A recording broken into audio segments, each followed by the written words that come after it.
Hi,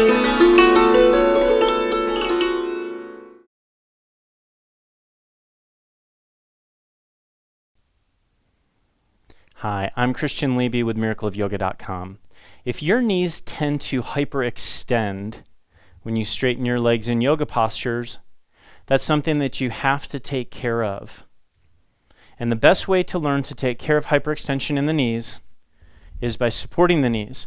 Now, if you don't know what it is, I can't really recreate it because my knees don't do that. But hyperextension is when the knee goes back too far. And it looks like this, instead of having this be a relatively straight line on the back of the leg, the knee goes down, it dips down, and it's injurious on the knee.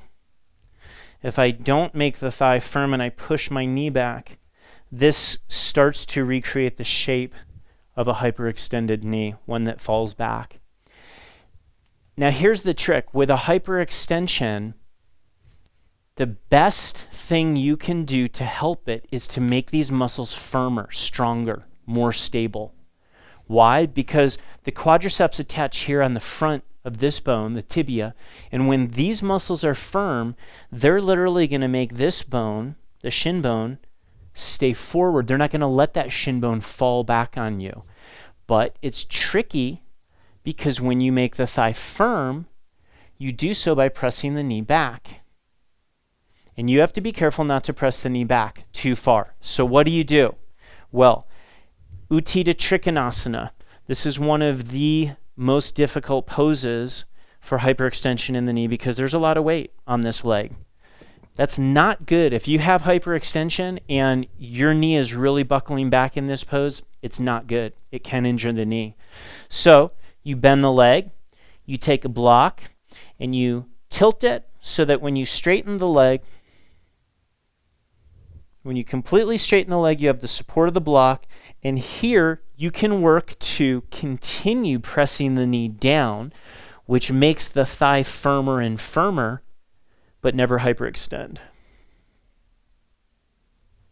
In all of the standing poses where the front leg is straight, Parvo Tanasana, the back foot turns in more, you turn the hips to face over the front leg. Here as well, if you're flexible,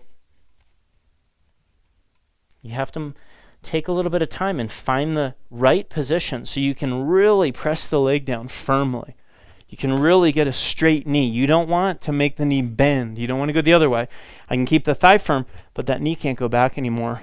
Then I work all the actions. Turn the hips, etc., etc. If you're in poses where you're seated, many times it's helpful to have a blanket to sit up on for various reasons. Let's say you're doing this twist. If you sit up higher a little bit, you can get a better hook. You can get a better lift in the spine. You're not, crunch down here on the floor. So sitting up is really quite good. If you have hyperextension in the knees or one knee,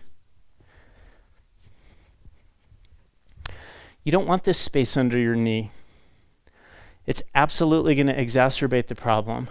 So there again, you simply support. You can take a towel. You could take a blanket. If you have wood props, the wedge is very, very good for this. And in this case, you would prop it straight under the shin, the top of the shin. Not just right in the back of the knee, but a little bit below on the top of the shin. Here again, you can work intensely. You can push that leg down. You can push the knee down. You can make that thigh firmer and firmer, which is exactly what the knee needs for stability, without letting the knee go back and hyperextend. Many people are concerned that they hyperextend even though they don't. A lot of people feel that the pain that they get in their knees when they're stretching the hamstrings might be from hyperextension. It's always good, honestly, to get a professional to take a look at you. Because, for example, if my thigh's not firm, I can make it look like I hyperextend. And in fact, pressing the knee back is not good unless the thigh is firm. If I make my thigh firm, now I can't create that shape because the thigh, like I said before, it's prohibiting the firmness of the thigh. It's prohibiting that shin from going back too far.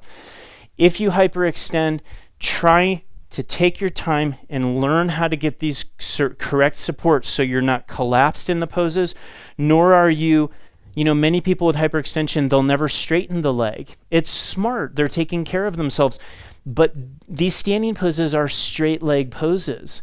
So you won't get the best effect on the spine if you kind of keep a gentle bend in that knee, for example, to protect from hyperextension. Take your time, geek out on it a little bit, learn how to use the supports. Then every time you go to these poses, you'll know it, you'll be able to do it much more quickly, and it'll become a really easy, helpful, safe part of your practice. I'm Christian Levy with miracleofyoga.com. Thanks for joining me.